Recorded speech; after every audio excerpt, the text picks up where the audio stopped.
Morning, everyone. Welcome to the Newseum, and also especially to our Time Warner World News Gallery. I'm Jim Duff, and I'm CEO here at the Newseum.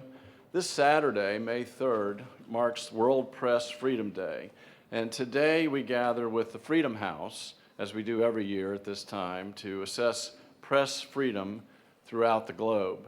Behind me is the Newseum's 36-foot wide World Press Freedom Map, which visually tells a very powerful story. Countries on the map that are shaded in green indicate that there is free press in those countries. Those in yellow indicate that the press is only partly free in those countries, and countries in red are considered not free for the press. As you can see on the map, the majority of the world's population lives in countries without a free press.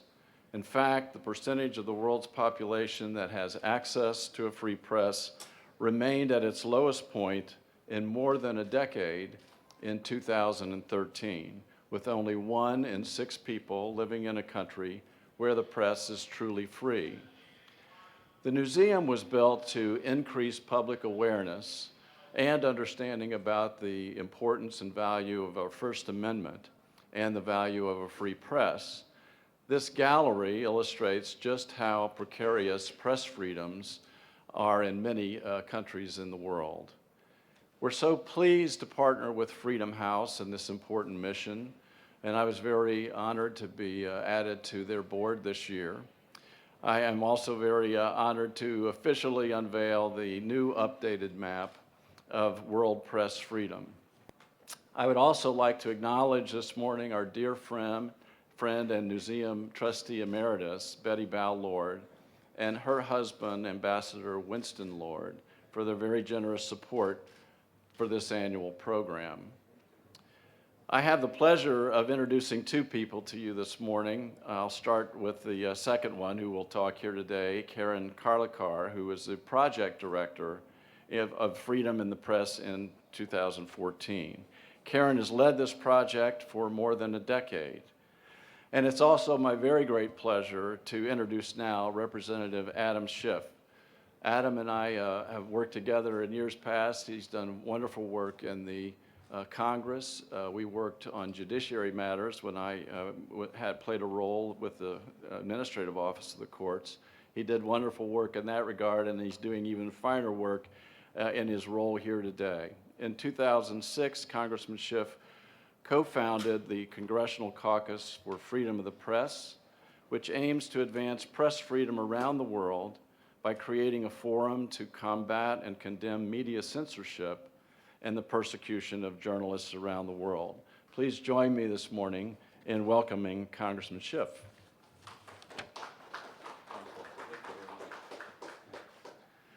Jim, thank you very much. It's an honor to be here at Newseum and for the unveiling of Freedom House annual report. Jim, you have a fabulous institution here, and I want you to know that whenever my constituents come to town, I tell them that one of the museums they must visit is the Newseum. The exhibits here are incredibly powerful, and among those that are my favorites are the Pulitzer Prize-winning photographs, which are just extraordinary. Unfortunately, as you pointed out, the map behind us really tells the whole story. We are living in a world that is becoming less free from the perspective of the flow of information. And that is devastating from a number of points of view. It's devastating because the freedom of expression, the freedom to associate, the freedom of the press as an amplifier of that right of expression is being suppressed more widely around the world than it was a decade ago. When we formed the caucus devoted to the freedom of the press 8 years ago, it was our intention to highlight what countries were doing well, what countries were in trouble, and to make it a priority of the United States government to put freedom of the press on the global stage as not only a fundamental freedom, but integral to efforts to root out corruption, integral to the progress of democratic reform in developing countries. There is a very direct correlation between the freedom of the press and an opportunity a country has to develop and to thrive economically. Regrettably, though, we've been moving in the opposite direction, as the report today will highlight. The Freedom House's astounding work each year was the inspiration for one of the bills that we introduced through the caucus, the Daniel Pearl Freedom of the Press Act, which, like the Freedom House report, calls upon the State Department to make a part of its human rights report a section on press freedom and how countries are performing, whether they are improving or whether they are moving backwards instead of forwards. And regrettably, as we will hear in the report today, there are many countries that are moving in the wrong direction. Some, like Egypt, we have seen journalists killed, others who still remain in custody with the flimsiest of charges leveled against them.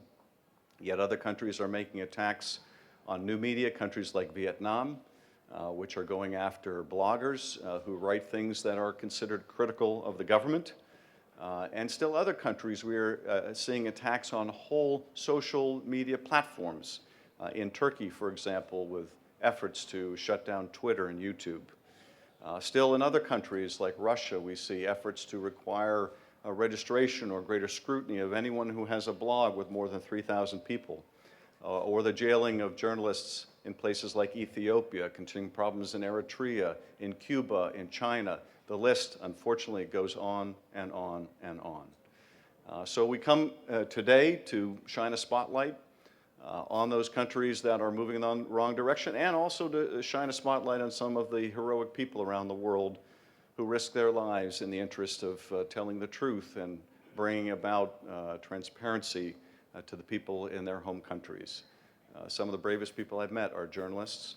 When you look just to the south of our border, where a violent drug war has persisted now for years and years, many of the casualties in that war have been courageous journalists who have the integrity, the stamina, and the guts to print the truth about what's happening there.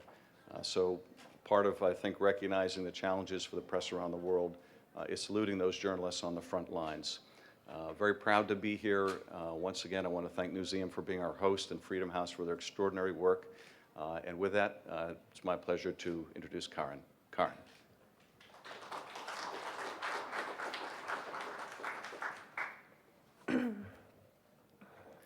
Thank you very much, everybody, and thank you very much to Congressman Schiff for the great introduction. It's really a pleasure to have you here with us and helping to support the cause. I'd like to start in front of the map today by focusing on the status changes that we have, and then we'll talk about some of the other findings when we move into the studio. As Congressman Schiff mentioned, the overall trend that we saw last year in 2013 was a negative one.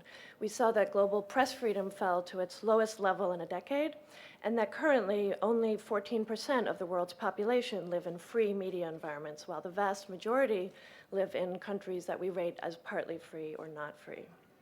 In terms of our category changes for this year, we have 10 countries changing category and changing color on the map behind me. First, moving from the partly free to the not free category, we have Libya, where the score declined from 59 to 62 to reflect the impact of the deteriorating security situation on journalists who suffered a spate of threats, kidnappings, and attacks in 2013, often at the hands of non-state actors. Next, we have South Sudan, whose score also declined from 60 to 62, due to an increase throughout the year in attacks on journalists in the course of covering the news, as well as an increase in threats, attacks, and arbitrary detentions by security officials, especially as the political conflict escalated towards the end of last year.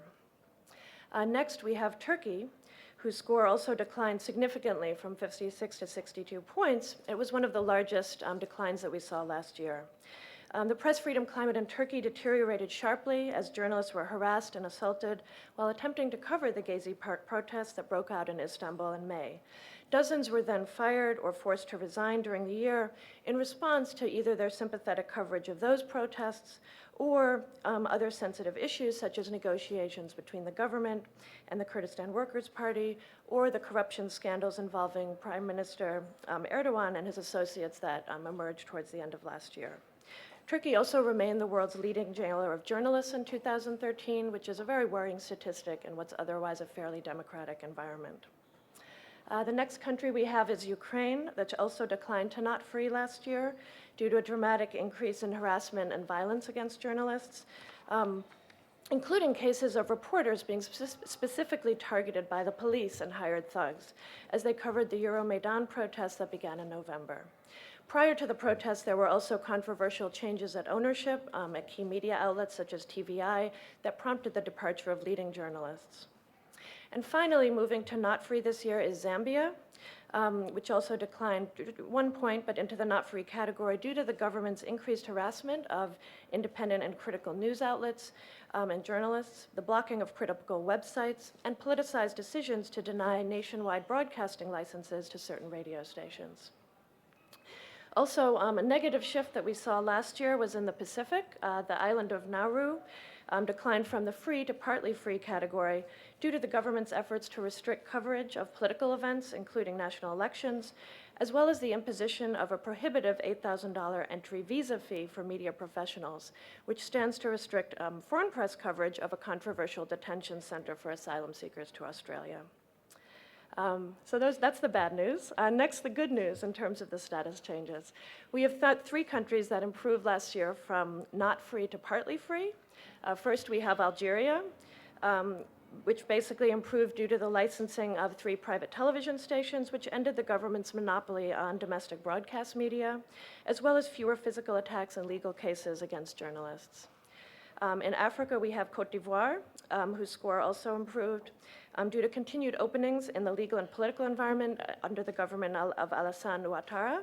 And these included a decrease in the use of restrictive laws against journalists, a reduction in official censorship, and the gradual establishment of more private outlets. There were also fewer incidences of harassment and attacks on both foreign and local journalists. And finally, moving also back to partly free, we have Paraguay, basically due to a reduction in political influence over the state-owned media, in contrast with interferings and firings at TV Pública after the parliament's controversial ouster of President Lugo in 2012. There was also a reduction in the number of libel cases. And finally, our last country moving in a positive direction, we have Israel moving from partly free to free, because there were no serious legal charges and fewer reported cases of physical attacks or harassment against journalists last year. And this marked the lowest rate of violence since 2010. So those are our 10 status changes for the year. We'll move next into the night studio around the corner, so I invite you all to join us there, where we'll talk about the global findings and then have a panel discussion. Thank you very much.